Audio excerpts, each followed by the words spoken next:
ঐক্যের নেপথ্যে ছিলেন দুই দেশের 4 হেভিওয়েট জেনারেল। 2 জুলাইয়ের এক গোপন চুক্তিতে সই করেছিলেন রাশিয়ার মেজর জেনারেল রুস্তম হুসাইনভ ও চীনের সিনিয়র কর্নেল সান দাই-উন।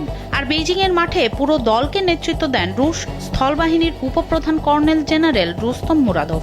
সঙ্গে ছিলেন চীনের PLA একাডেমির প্রধান মেজর জেনারেল লি জিনসুন এবং রুশ মেজর জেনারেল ভিটালি গেরাসিমভ। স্বভাবতই বেইজিং একে ভিত্তিহীন এবং ক্রেমলিন পশ্চিমা অপপ্রচার বলে ওড়ালেও ইইউ এর পররাষ্ট্রনীতি প্রধান কাজা কালাস নিজস্ব সূত্রে এই রোমাঞ্চকর সামরিক আতাতের সত্যতা পেয়েছেন। ইতিমধ্যে বেশ কিছু চীনা প্রতিষ্ঠানের উপর নিষেধাজ্ঞাও দিয়েছে ইইউ।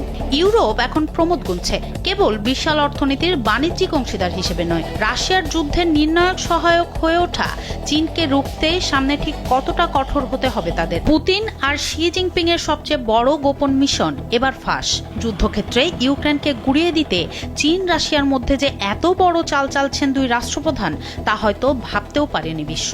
রয়টার্সের হাতে আসা 1 ডজনেরও বেশি টপ সিক্রেট নথি প্রমাণ করেছে 4 বছরের যুদ্ধ অভিজ্ঞতায় সমৃদ্ধ রুশ সেনারা এখন বেইজিং এর গোপন ঘাঁটিতে নিচ্ছেন পারমাণবিক ও রাসায়নিক যুদ্ধের দীক্ষা। কিন্তু দশকের পর দশক কোনো বড় যুদ্ধ না লড়া চীনের কাছে কেন গেলেন লৌহমানব পুতিন? কি আছে এই চাঞ্চল্যকর নথিতে? ফাঁস হওয়া চাঞ্চল্যকর নথি বলছে 2025 সালের আগস্টে রুশ প্রতিরক্ষা মন্ত্রী আন্দ্রেই বেলুসভের বিশেষ নির্দেশে বেইজিং এ যায় এবং পিপলস লিবারেশন আর্মির ঘাঁটিতে এই মিশন শুরু হয়। গত নভেম্বরে বেইজিং এর গোপন আস্তানায় 3 সপ্তাহ ধরে প্রায় 200 সেনাকে দেয়া হয় RCB বা পারমাণবিক, রাসায়নিক ও জৈবিক প্রোটোকলের চরম পাঠ। চীনা প্রশিক্ষকরা রুশ সেনাদের পারমাণবিক চুল্লির মডেল দেখিয়ে বিকিরণ ও রাসায়নিক শনাক্তকরণ সহ দূষিত পরিবেশে বায়ু চলাচল ব্যবস্থা সুরক্ষিত রাখার অতি সংবেদনশীল রণকৌশল শেখাচ্ছে। সামরিক দিক থেকে চরম সংবেদনশীল এই প্রশিক্ষণের খবর ছড়াতেই ইউরোপের দেশগুলোর মধ্যে তীব্র উদ্বেগ তৈরি হয়েছে। সবচেয়ে চমকপ্রদ বিষয় হলো এই দুই দেশের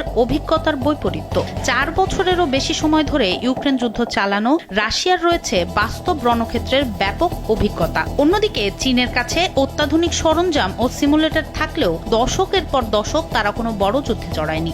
তাহলে 4 বছর যুদ্ধ অভিজ্ঞতায় সমৃদ্ধ রাশিয়া কেন দশকের পর দশক যুদ্ধ না করা চীনের কাছে গেল?